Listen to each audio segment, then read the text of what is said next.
Question number 11 ये जो है ये इंपॉर्टेंट है एग्जाम के पॉइंट ऑफ व्यू से। ओके, देखो यहाँ पर क्या लिखा है, prove that the parallelogram circumscribing a circle is a rhombus.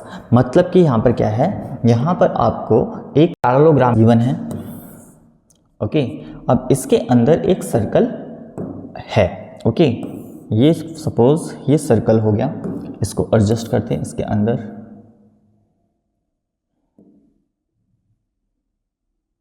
कुछ इस तरीके से। ओके, अब यहाँ पर इसके नामकरण करते हैं, जो कि क्या दे रखा है, A B C and D, और इसको रिप्रेजेंट करते हैं जैसे जहाँ पर ये इंटरसेक्ट कर रहा है पॉइंट ऑफ कांटेक्ट, ये हमारा पी हो जाएगा, क्यू यहाँ की साइड और इधर आर, और यहाँ पर एस मान लेते हैं।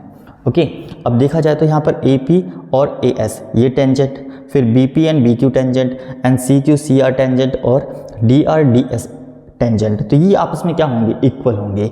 ओके, लेकिन हमें जो है गिवन क्या है, पैरेललोग्राम गिवन है। तो इसका सॉल्यूशन देखो, सॉल्यूशन में पैरेललोग्राम गिवन है तो इसके अपोजिट साइड आपस में क्या होंगे, इक्वल होंगे, लेकिन डायग्राम उसी का बनाया जाता है जो हमें प्रूव करना होता है, तो इसलिए मैंने रोम्बस बनाया है। ओके, तो यहाँ पर देखो क्या होगा, A B is equal to C D. Okay, and यहाँ पर A D is equal to B C हो जाएगा। ओके, कुछ इस तरीके से। अब यहाँ पर देखो, यहाँ पर क्या करेंगे, हम टेंजेंट्स लेंगे, जैसे कि यहाँ पर A P is equal to A S, ये हो जाएगा। अब ये क्या रीजन लिखेंगे, ये हमारी टेंजेंट्स हैं। ओके, ये फर्स्ट इक्वेशन मान लेंगे इसे। Second, B P and B Q ले लेंगे, B P is equal to B Q, और ये भी क्या होगा, टेंजेंट होगा, इसे इक्वेशन सेकंड ले लेंगे। फिर C Q and C R लेंगे।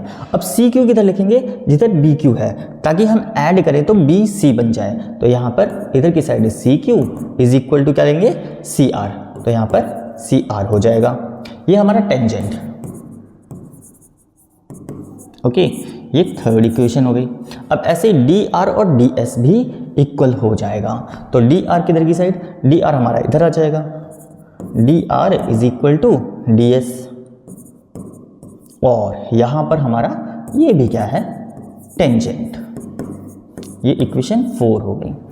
तो यहां पर हमने क्या करा, सारी टेंजेंट्स को इक्वल कर लिया। अब सबको क्या करेंगे, ऐड करेंगे, जैसे कि लेफ्ट वाले लेफ्ट से ऐड, राइट वाले राइट से ऐड। तो यहां पर ऐड इक्वेशन 1 2 एंड 3 और लास्ट 4, इन सबको ऐड कर दो।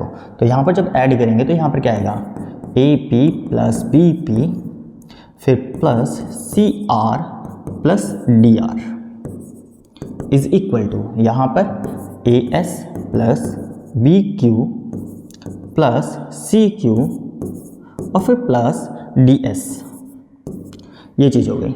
ठीक है, अब देखो ए पी बी पी, इन दोनों को ऐड करो, A P B P add हुआ तो क्या बना, ए बी बन गया।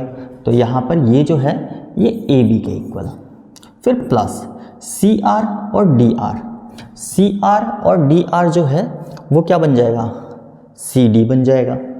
ओके, तो यहाँ पर सी डी हो जाएगा, इज इक्वल टू, अब ए एस और D S, A S D S, A D represent करेगा,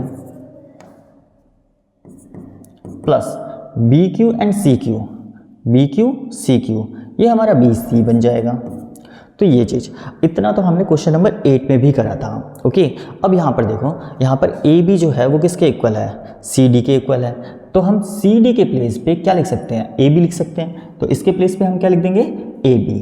तो A B plus A B is equal to, यहाँ पर ए डी, फिर plus B C, B C के प्लेस पे क्या लिखेंगे, ए डी लिख देंगे। ठीक है, यहाँ पर क्योंकि ये हमारे पहले से ही कह रखा है कि ये पैरेललोग्राम है, और पैरेललोग्राम की अपोजिट साइड आपस में क्या होती हैं, इक्वल होती हैं। तो उसी की हेल्प से हम यहाँ पर क्या लिख रहे हैं, ए डी लिख रहे हैं। अब यहाँ पर देखो, ये 2 टाइम्स ऑफ ए बी हो गया, और यहाँ पर 2 टाइम्स ऑफ ए डी हो जाएगा। अब 2 से 2 खत्म, तो A B is equal to A D हो जाएगा। अब ऐसे ही मतलब कि सिमिलरली क्या होगा, जैसे कि हमने करा ए बी और ए डी के इक्वल, तो इसकी एडजेसेंट साइड आपस में इक्वल हो गई। ऐसे ये चारों साइड आपस में क्या होंगी, इक्वल हो जाएंगे। तो हम यहाँ पर लिख सकते हैं A B is equal to B C is equal to C D is equal to A D.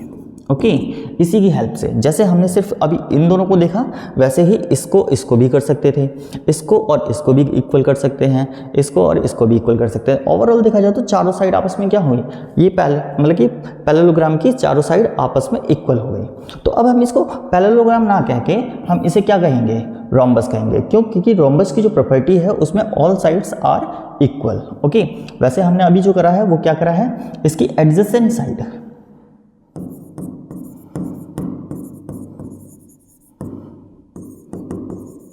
sides of